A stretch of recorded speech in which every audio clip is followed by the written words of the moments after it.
Who is your dream artist to work with next? I would love to work with Doechii. I feel like she can Yes. do anything. That'd be really experimental, and I'm really into that right now. Very, I love that.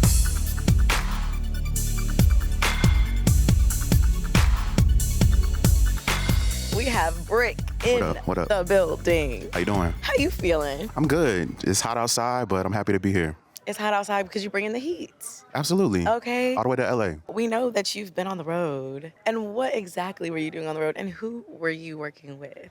So outside of my solo music, I've been touring as a background vocalist for Summer Walker. It's actually really been amazing to just be a part of that team. How did this come about, actually? I would love to know the origin story. Funny enough, one of my people that I went to school with, he's our MD, Larry Lambert, and he just called me one day. She needed background singers for like a filming of a performance she was doing. I was just supposed to like fill in for that, and I guess she liked us enough to keep us, and so they called us again for the next touring season. So. Do you want to dive a little bit deeper in that bag of your international experience that you've been having working with Summer Walker? It's been really cool. I've been singing with her maybe like the past 2 years, and just all these different festivals. We went to Australia in March, and it was really cool to experience a new culture and just to see all those fans there. So many people loving every single lyric.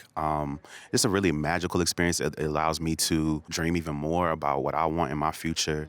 You learn so much on the road. You learn the ins and outs of the business, as well as just how different things work. To be able to see those things and learn what I need to learn to use it for my future as well. You've been doing your thing. Thank you. But I love how you started that off like, hey, I'm actually a solo artist first, because you indeed are. Sometimes you can forget that.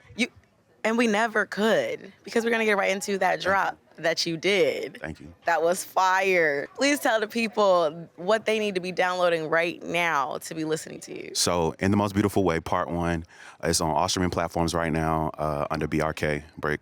And yeah, amazing R&B music, R&B soul music. I'm excited to get back to music this year and give everybody more. Yes, and you played with some different sounds throughout that project, and I loved that. Like, I think Old Triggers is one of the tracks that really, Thank you. yes, I be playing Shout out to it. Slim Wave. Oh, yes. So I love that. I love Haribo. Like, it's so fun and upbeat. Like, I want to dance. But your favorite is Louder, yes? I think it's just a classic R&B record. A lot of people love that. The vocals, the arrangement, just the intentionality. It feels like true, like 90s, early 2000s R&B. And I was really excited to do that record because it really pushed me as a vocalist, as a writer, to just give that classic sound to the community. So, yeah. Period. And you did that. Thank you.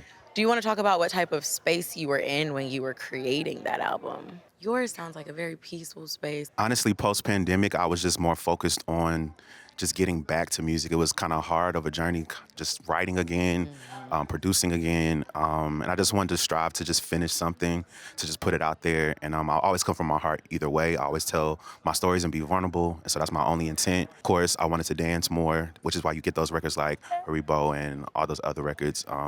But yeah, just centering myself around like happiness and just trying to find, like you said, peace. What's your favorite lyric? My favorite lyric, specifically because a lot of people love this lyric, is on Louder.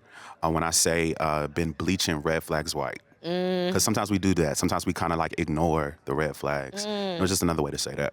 What's your top 3 red flags? Love bombing is the first red flag, when like you just met and it's like a whole bunch of energy that's, too much too fast. Second red flag, no communication. Just weird about that, like that random. I don't know about the last one. Yeah. That's probably my problem, like not knowing all the red flags, but yeah.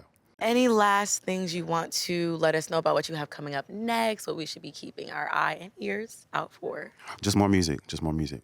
More music, more life. That's what we love to hear. More R&B. Thank you so No, for real, much. for real. In the rain.